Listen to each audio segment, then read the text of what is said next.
예수께서 갈릴리 바닷가를 지나가시다가 시몬과 그의 동생 안드레가 바다에서 물을 던지고 있는 것을 보다가 그들은 어부였다. 예수께서 그들에게 말씀하셨다. 나를 따라오너라. 내가 너희를 사람을 낳는 어부가 되게 하겠다. 그들은 곧 그물을 버리고 예수를 따라갔다. 예수께서 좀 더 가시다가 세베대의 아들 야고보와 그의 동생 요한이 배에서 그물을 깃고 있는 것을 보시고 곧바로 그들을 부르셨다. 그들은 아버지 세베대의 일꾼들과 함께 배에 남겨두고 곧 예수를 따라갔다.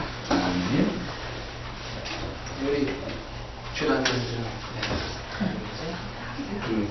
가셔.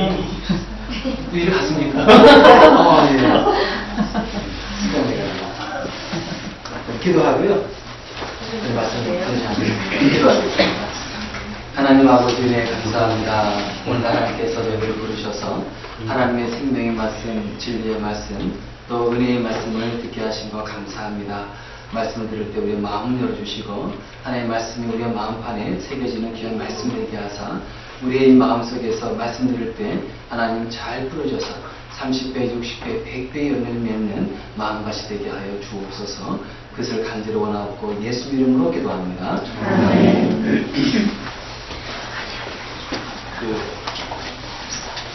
영국 맨체스터 유나이티드의 박지성 선수 있잖아요. 우리나라 잘 알을 만한 축구 선수 아닙니까? 세계 선수예요. 그죠? 근데 이 박지성 선수의 있기까지는 여러분 어떻게 힌트 감독이 있지 않았겠습니까? 아주 특별한 만남이 있었죠. 2002년도 한국 월드컵에 거기서 히딩크 감독하고 인연이 됐겠죠. 좋은 결과들이 나왔고요. 그래가지고 히딩크 감독이 박지성 선수를 사실 지원한 거예요. 이런 계기가 돼가지고 맨체스터 유나이티드에 들어가서 좋은 활약을 보였고, 그래서 얼마 전에 박지성 선수가 히딩크 감독을 만났어요. 1년에 한 번씩 오나 봐요. 무슨 기념사회가 있는지 해가지고 거기서 선수, 박지성 선수가 얘기하는 게 어떤 고백을 하냐면 이런 걸 들었습니다. 내 축구 인생에 있어서 이 히딩크 감독은 아주 큰 의미 있는 사람이다 하면서요, 내 축구 인생의 전환점을 만들어준 사람이라고 고백했어요. 그러니까 이 박지성 선수가 히딩크 감독과의 만남이 있었기 때문에 그의 이 박지성 선수가 오늘날의 그 선수가 될 수 있었던 것이죠. 이걸 보면서 참 우리는 이렇게 생각할 수 있습니다. 귀한 만남은 정말 축복의 만남이라는 것을 알 수가 있어요. 물론 우리 여러분 이제 만남 많이 갖지 않습니까? 여러분 우리 인생 살아가면서 아주 중요한 세 개의 만남입니다. 첫 번째는 어떤 만남이냐면 부모와의 만남. 어떤 부모를 만나냐에 따라서 우리에게 인생의 삶이 달라질 수 있다는 거예요. 그리고요, 또 배우자의 만남. 참 너무 중요해요. 이 배우자의 만남, 이 어떤 배우자를 만나냐에 따라서 또 그 사람에게 개인의 인생의 삶이 행복해질 수가 있고 불행해질 수가 있고 이렇게 가르칠 수 있다는 거예요. 또 한 가지 만남이 있죠. 누구겠습니까? 다 예상하실 텐데. 너무나 특별한 만남이 있는 분 있죠. 누굽니까? 예수 그리스도. 여러분, 우리가 인생 살면서요, 짧은 인생 살지 않습니까? 짧은 인생 살면서 진짜 일생에서 가장 고귀한 만남, 삭진 만남이 있다면 예수 그리스도의 그 만남인 거예요. 우리 인생 살면서요, 예수님을 꼭 만나야 되는데 우리가 이 짧은 인생 살면서 예수님을 만나지 못하면 안 되는 거예요. 지금까지 그 모든 만남은 사실 우리 인생에 살면서 그 순간뿐이잖아요. 하지만 예수님과 만나면 영원까지 이어지는 거예요. 그래서 만나야 되는 거예요. 여러분, 꼭 우리의 인생 살아가면서요, 여러분 누굴 꼭 만나야 된다고요. 여러분, 예수님과의 만남을 꼭 가지시기 바랍니다. 여러분, 예수님과 만나면 어떤 만남입니까? 예수님을 마음에 영접하는 것이 예수님 만나면 아니겠습니까? 예수님은 꼭 영접하시는 저 여러분 되시길 바라겠습니다. 근데 오늘 본문에 보시면요, 예수님께서 이제 갈릴리 이제 호숫가로 이제 가시죠. 찾아가셨어요. 찾아가셔가지고 네 명의 어부를 이제 만납니다. 네 명의 어부가 여러분 사실 평범한 사람이에요. 그리고 그 문제가 좀 배우지 못했고, 그리고 또 이 사람들은요 진짜 명예도 없는 그런 삶이에요. 세상 말로 솔직히 말해서 가진 것도 없고 명예도 없고 백도 없는 그런 사람들이거든요. 가가지고 만나주셨어요. 만나가지고요, 이 네 명의 어부가 정말 이 세상 살면서 너무나도 값진 인생을 살아갔어요. 여러분, 이 베드로하고 안드레가 형제 관계고요. 야고보하고 요한하고 형제 관계 아닙니까? 여러분, 이 베드로가요, 사실 배우지 못한 이 베드로가 어떤 일을 했습니까? 신약에 보면 베드로 전서 후서 누가 쓴 겁니까? 배우지 못한 베드로가 쓴 거예요. 물론 하나님의 영감 주셔서 썼지만 누가 쓴 겁니까? 베드로가 쓴 거예요.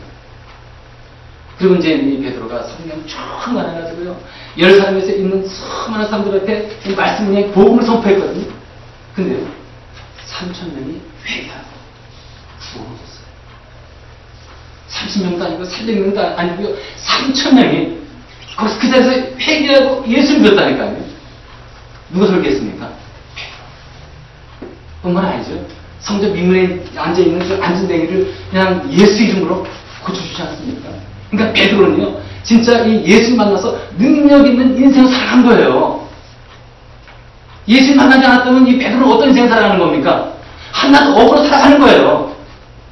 한낱 업으로 살다가 업으로 죽는 겁니다. 근데 지금 그 인생이 어떻게 바뀌었습니까? 늘 이 벽을 일으켰어요. 예수님과 만나면요, 변의 첫 단계인 거예요.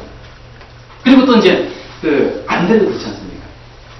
이 안드레가요, 지금 아가야 지방이 고린도 유럽 쪽입니다. 그쪽에서 복음을 전하다가 X자형 십자가 있지 않습니까? 거기 순교를 하는 거예요.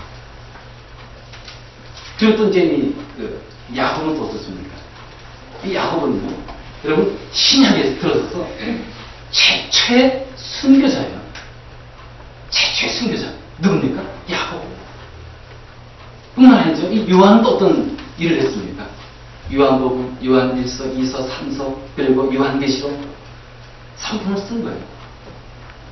이 요한복음과 그리고 또 요한 1, 2, 3서와 요한계시록을 읽으면서 얼마나 많은 사람들이 주님께로 돌아왔습니까? 앞으로도 그럴 것이고, 진짜 이 요한이 기록한 요한복음 통해가지고요, 자기 자신의 죄를 깨닫고 예수 그리스도를 믿는 사람들이 얼마나 많았겠습니까? 앞으로 많을 것이고, 이런 사람들이 내 업을 할 것이고 말합니다. 그 인생이 어떻게 바뀌었습니까? 정말 고귀한 인생으로, 값진 인생으로 바뀌어버렸어요. 누가 만남이 있었기 때문에 그런 겁니까? 예수님이 만남이 있었기 때문에 그런 전환점이 된 거예요. 성경에도요, 그런 거 참 많이 나와요. 제가 일일이 다 예를 듣기는 너무 많아가지고 제가 몇 가지만 예를 드릴게요. 요한복음 4장에 보면 이제 거기 수가성 여인 나오죠. 수가는 조그만 마을에 한 여인 살았는데, 근데 그 여인은 남편이 5이나 있었어요.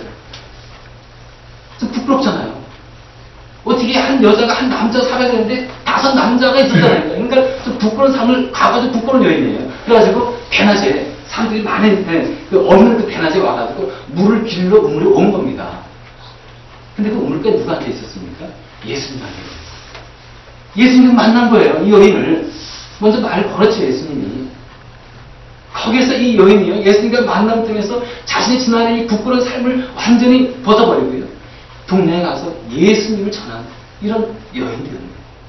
그리고 또 요한복음 다음 장 5장에 보면은요, 누굽니까? 베데스다 거기에 38년 병자가 나와요. 그 병자도 마찬가지입니다. 여러분 38년 동안 일어나지도 못하고 앉지도 못하고 누워있는 상태에서 38년을 살았다고 생각해보세요. 얼마나 절망적인 상황에 살아간 사람입니까?